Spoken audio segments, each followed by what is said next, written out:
जादुई चप्पल। दीपपुर नामक गांव के जंगल में एक बस्ती बसा हुआ था। वो बस्ती आदिवासियों की बस्ती थी।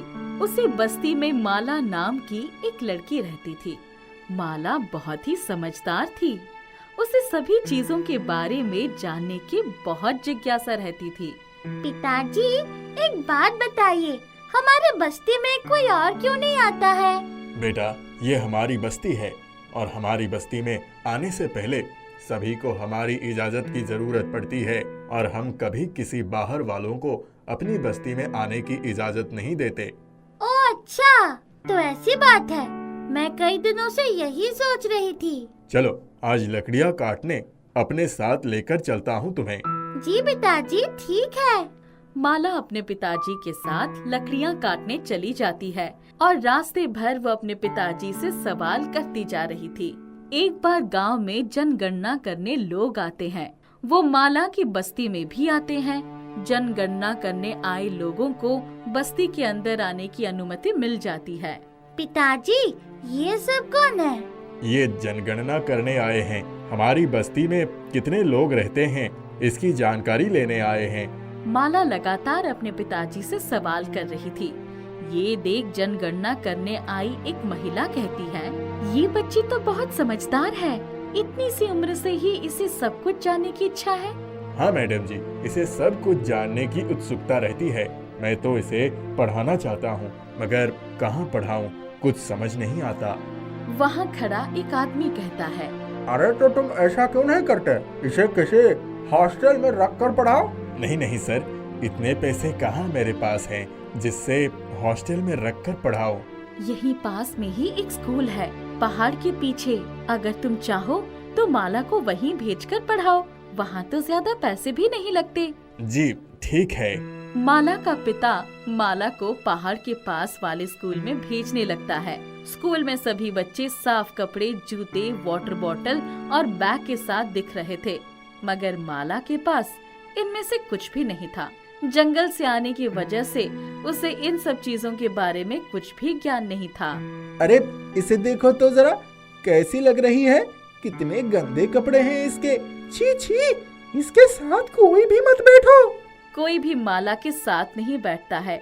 माला अकेली ही बैठती है। स्कूल में सभी उसे जंगली जंगली कहकर पुकारा करते थे, मगर माला अपनी पढ़ाई पर ध्यान दिया करती थी और उनकी बातों को नहीं सुनती थी। माला, तुम पढ़ने में बहुत अच्छी हो। ऐसे ही पढ़ते रहो। देखना, आगे चलकर तुम बहुत अच्छा करोगे। सभी टीचर माला को पसंद किया करते थे, मगर प्रदीप नाम का एक टीचर माला को बिल्कुल पसंद नहीं करता था। और उसकी वजह ये थी कि माला बाकी बच्चों की तरह अमीर नहीं थी और साफ सुथरे कपड़े पहनकर नहीं आती थी। एक दिन माला अकेली क्लास में बैठकर पढ़ रही थी। तभी लता नाम की एक लड़की माला के पास आती है। माला, क्या तुम मेरी मदद करोगी? हाँ, क्यों नहीं, बताओ क्या करना है। माला, मुझे ये सवाल समझ में नहीं आ रहा है, क्या तुम मुझे समझा दोगी? हाँ हाँ, अभी समझा देती हूँ। माला लता को समझा देती है। धीरे धीरे माला और लता की अच्छी दोस्ती हो जाती है।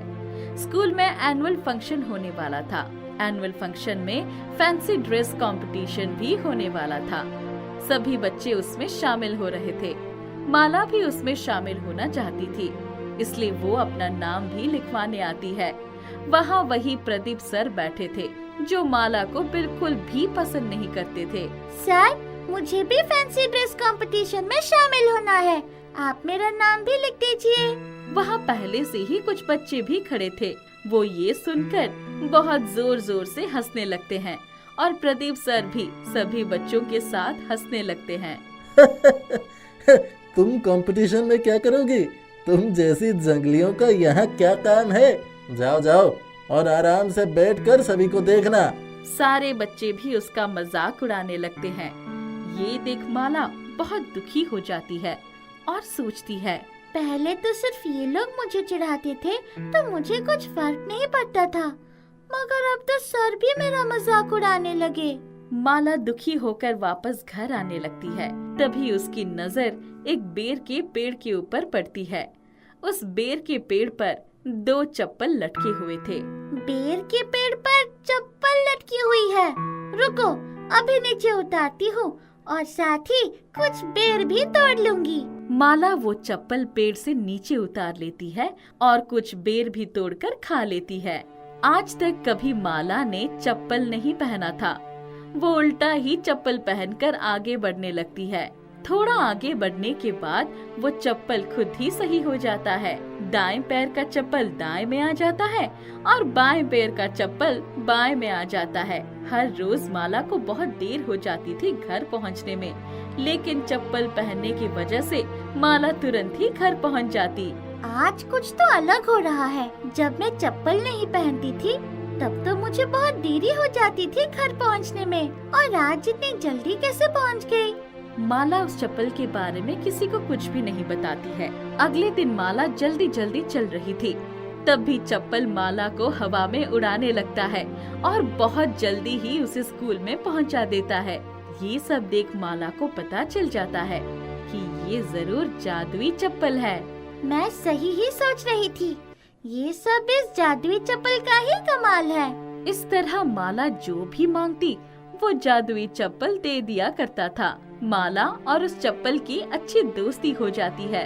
अब माला के पास वो सब कुछ था जो कि बाकी बच्चों के पास था। वाह माला, क्या बात है। आजकल तो लगता है तुम्हारे पिताजी की लॉटरी लग गई है। तुम्हारे पास तो बहुत खूबसूरत और नई नई चीजें हैं। तुम लोगों को इससे क्या मतलब? तुम लोग जाओ यहाँ से। अरे माला, गुस्सा क्यों होती हो? हम सभी तो तुम्हारे दोस्त बनने आए हैं। अच्छा, तुम सभी मेरे दोस्त बनना चाहते हो? चलो फिर ठीक है। माला उन सब से दोस्ती कर लेती है। एक दिन माला का एक दोस्त माला से कहता है, अरे माला, ये बताओ, तुम्हारे पास तो सारी नई नई चीजें हैं, फिर ये पुरानी चप्पल क्यों पहनती हो?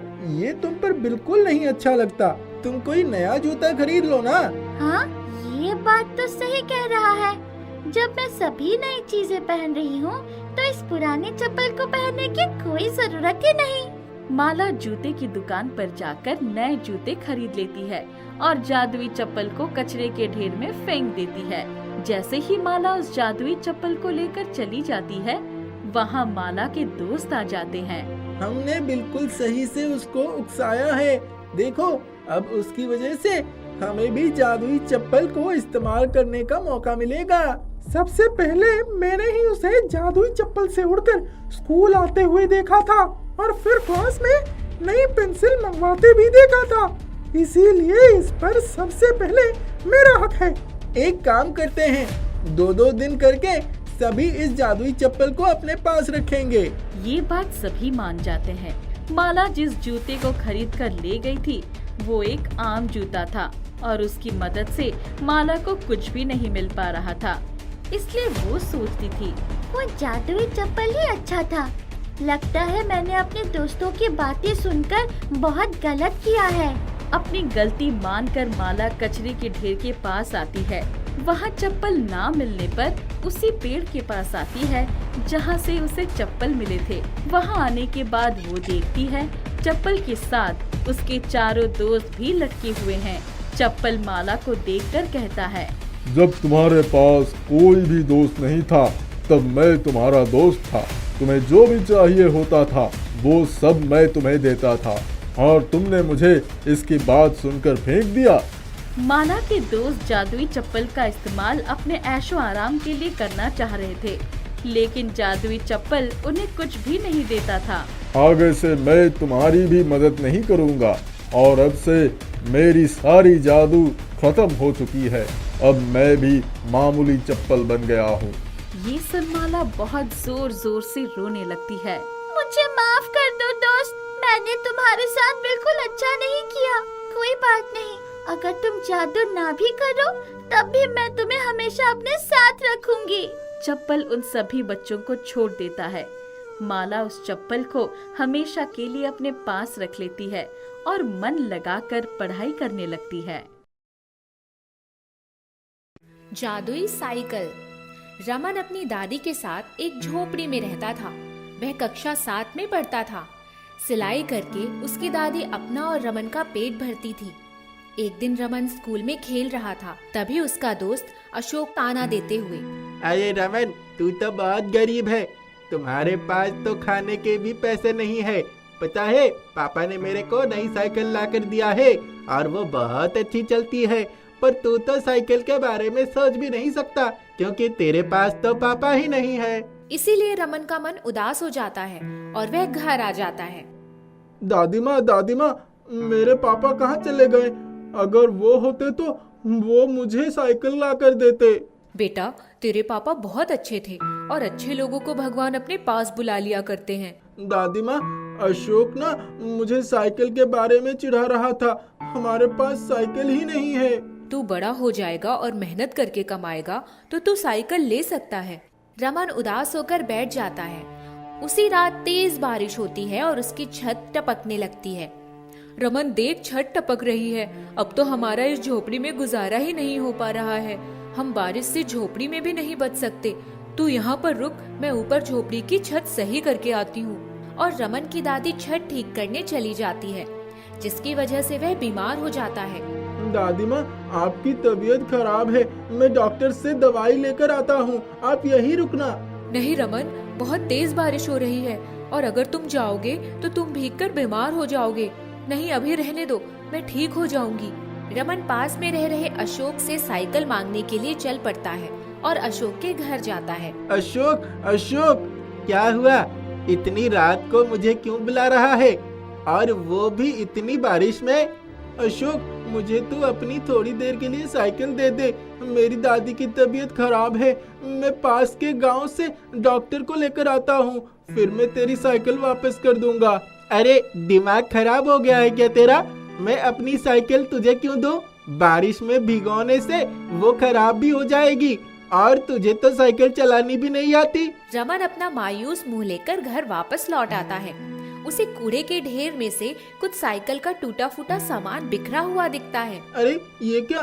साइकिल का टूटा फूटा सामान इस कूड़े में पड़ा है, और ऐसी बारिश में तो मुझे डॉक्टर को भी लेकर आना है। क्यों ना मैं इस सामान के ऊपर एक साइकिल बना लूं, जिससे पास के गांव में जाने में आसानी होगी।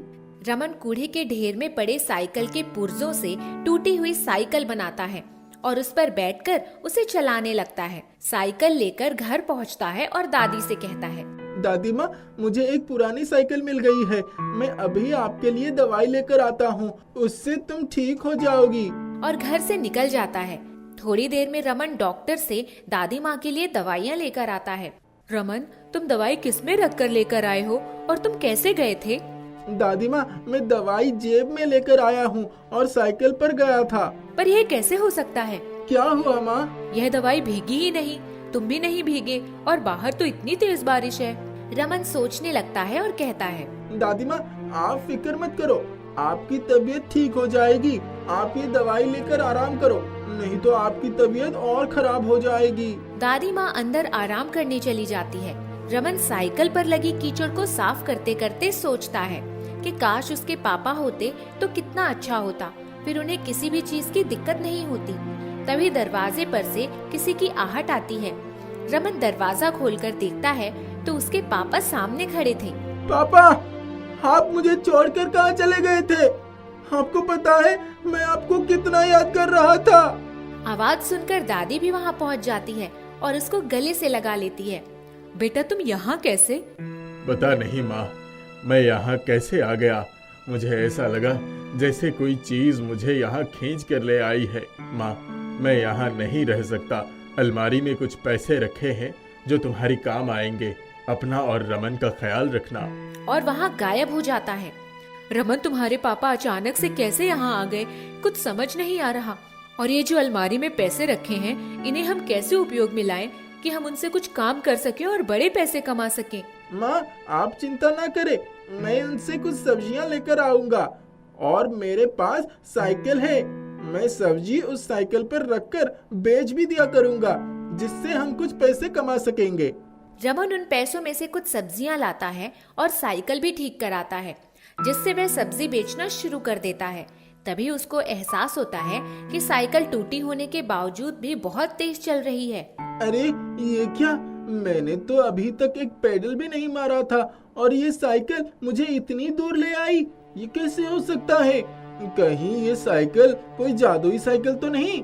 और वह दोबारा पैडल मारता है तो साइकिल इतनी तेज चलती है जैसे वह हवा से बातें कर रही हो।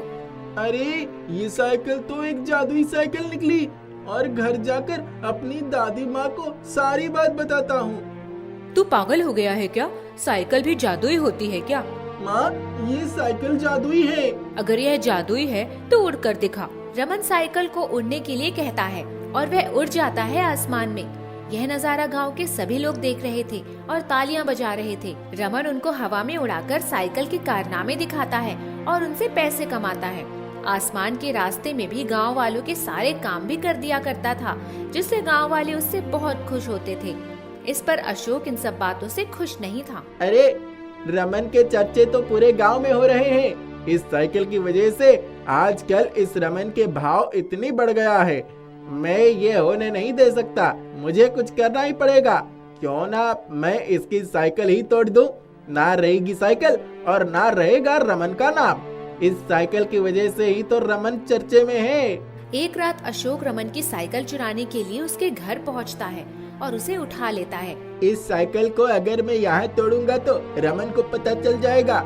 इसको पास के जंगल में लेकर जाऊंगा और वहाँ तोड़ दूंगा। और अशोक रमन की साइकिल लेकर जंगल की ओर चल पड़ता है। अशोक जितना उस साइकिल को तोड़ता है वह अपने जादू की वजह से जुड़ जाती है। वह उसको जलाने की भी कोशिश करता है, पर साइकिल जलते जलते बुझ जाती है और फिर अपने रूप में आ जाती है। अरे ये तो बड़ी अद्भुत साइकिल है। इसको जितना तोड़ने की कोशिश कर रहा हूँ ये फिर जुड़ जाती है। एक काम करता हूँ, इसके ऊपर बैठकर मैं इसको ठोक देता हूँ, जिससे ये साइकिल बिखर जाएगा। अशोक जैसे ही साइकिल पर बैठता है साइकिल तेज घूमने लगती है और अशोक उस पर से उतरने की कोशिश करता है पर नाकाम रहता है। अरे ये साइकिल क्या कर रही है? मुझे बचाओ, मुझे बचाओ। पर साइकिल नहीं रुकती और उसको हवा में ले जाती है। वहाँ से साइकिल अशोक को उल्टा कर देती है, जिससे अशोक बहुत डर जाता है। अरे साइकिल, मुझे माफ कर दो, मैंने तुम्हें बहुत परेशान किया है। मुझे छोड़ दो, आगे से ऐसा नहीं करूँगा, प्लीज मुझे छोड़ दो। पर साइकिल उसको नहीं छोड़ती और उसको तेज घुमाती है। कभी हवा में लटकाती है, कभी जमीन पर पटकती है और साइकिल अशोक को रमन के दरवाजे पर ले जाकर छोड़ देती है। रमन, मुझे बचाओ, मुझे बचाओ, अपनी साइकिल से मुझे बचाओ। रमन घर से बाहर आकर देखता है तो साइकिल उसको बहुत तेज घुमा रही होती है। रमन, मैंने लालच में आकर तुम्हें उल्टा सीधा कहा और तुम्हारी साइकिल को भी चुराने की कोशिश की। मुझे माफ कर दो, ये साइकिल मेरी जान ले लेगी। रमन प्लीज मेरी मदद करो, मुझे इस साइकिल से बचा लो। साइकिल, अशोक को अपनी गलती का एहसास हो गया है, उसे माफ कर दो। और साइकिल शांत हो जाती है। रमन और अशोक अच्छे दोस्त बन जाते हैं और रमन साइकिल से अपनी सब्जी बेचने का काम करता है और दूसरों की मदद करता है।